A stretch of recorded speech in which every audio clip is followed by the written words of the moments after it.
Earlier this year, the Minister of Trade and Industry announced plans to create 500,000 sustainable jobs. How will this be achieved? Yeah, first of all, why did we put this new strategy? The first reason is that we need to have a clear roadmap for us as a government to follow, to know where we are going. And second reason is that for international investors and national investors, they need to read the country. So they need to anticipate what's the vision of the country, and to have a clear vision help us to bring more investors. So we went from a diagnostic that we have done, which was that we had some strong points in Morocco. The first one is that we are an open economy, and we have more than 56, I think, FTA with different countries. We are the only country in Africa to have an FTA with the United States, which is valuable on the trading side, but also on the investment side.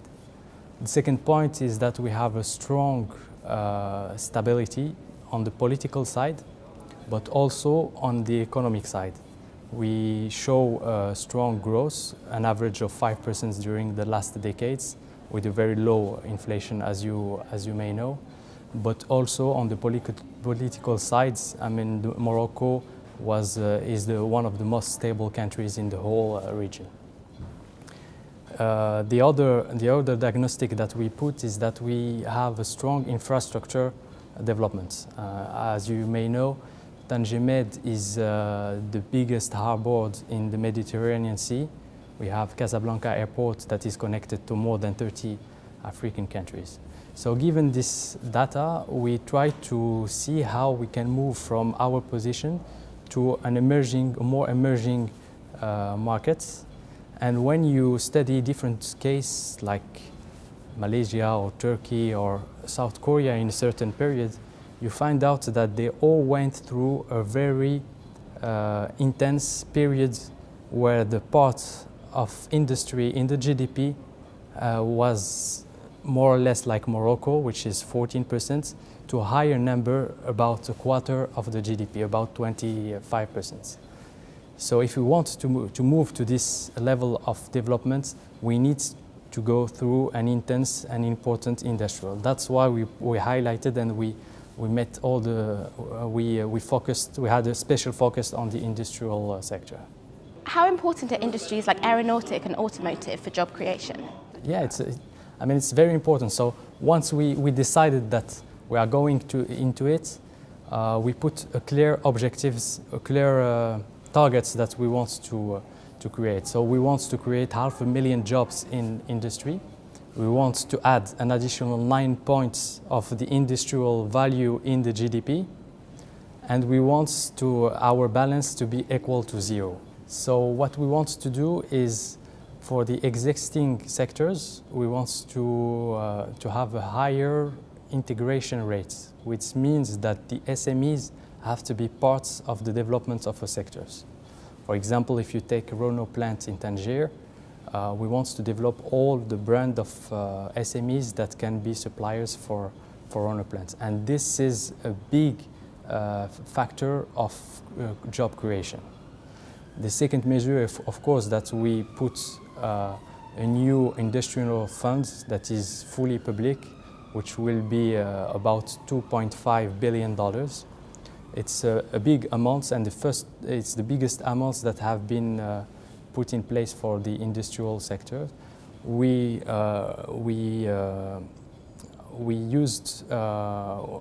focused on land also, on the financial sectors, and we try to make in place an offset strategy. That are the main measure. So for different sectors, we want the existing sectors, like automotive. As you may know, this year, for the first time, the exports coming from the automotive sector is higher than the phosphate. This is a structural change in the Moroccan economy, and we need to capitalize on it and to make it much more profitable for us.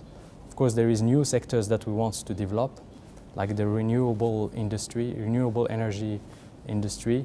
We got the agribusiness that is in our targets, textile, and a strong partnership with the OCP, which is the main, the biggest company in the country. What changes are being made to free trade agreements to encourage further foreign investment?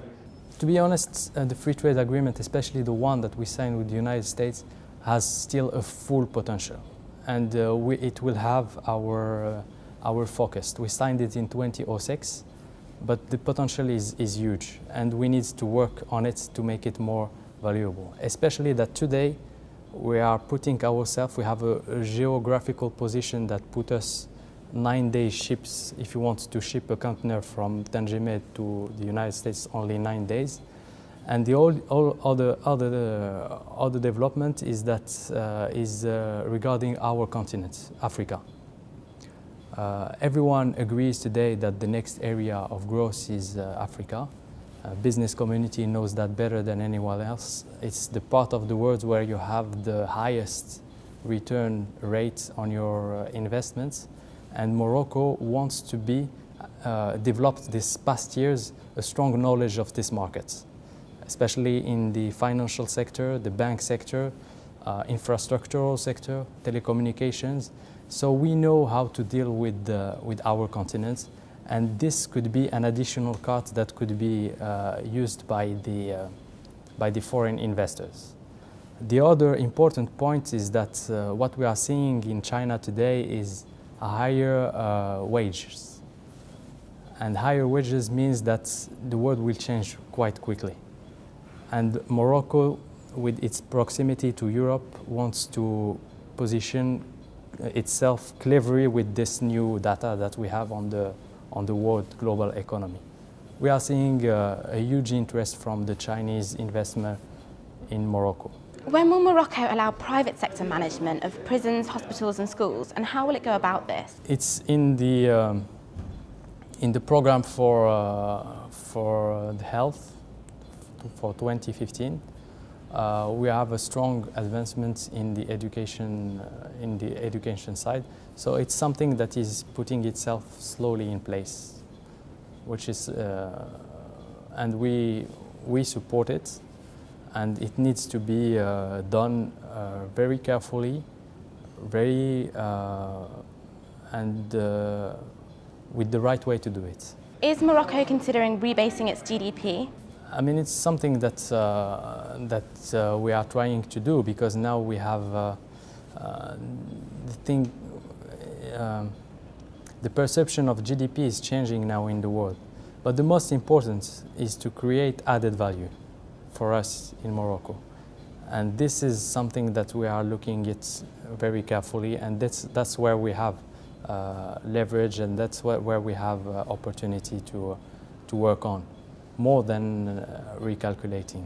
What are the latest figures and trends on the size of Morocco's informal sector? It's mainly, as you may know, mainly male, but the thing is that it's a sector that we change our vision to deal with it.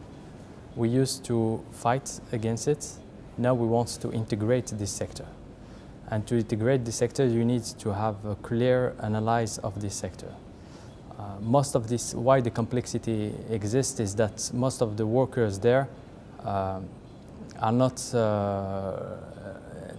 they are living in the low class of the society. So you need to be very careful when you're integrating it. So, and when you analyze the sector, you find out that more than 90% of people working there are self-employed or very small enterprise, which means less than 2 employees or less than $300,000 as a turnover. And when you take this data, it means as a government we're going to have a special focus on self-employed, and we have a specific program for this that will be voted before end of years in the parliament, and we will give importance to very small enterprises, and this is in our finance project for 2015. So by having specific attention, by giving specific attention to these two specific enterprises, we want to integrate this sector. What are the targets for growth of the SME market in 2015? You have to know that it's going to be the main focus for us, because what we want to do is to create the link between the big enterprises and the SMEs business. This link will create more technology and technical knowledge for the SMEs when they deal with big enterprise. And the big enterprise is the visible part of the icebergs, and this SMEs needs to be a real part of it.